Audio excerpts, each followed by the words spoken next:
Hello guys, in today's video we're gonna talk about how to fix Instagram dark mode glitch problem.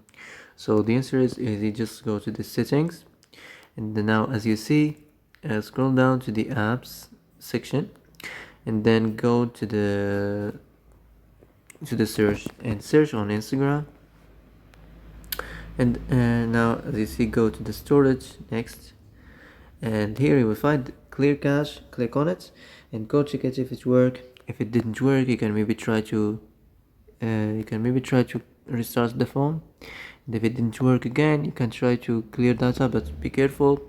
When you clear data, you're gonna lose all your you will lose all your data and all your stuff. So that's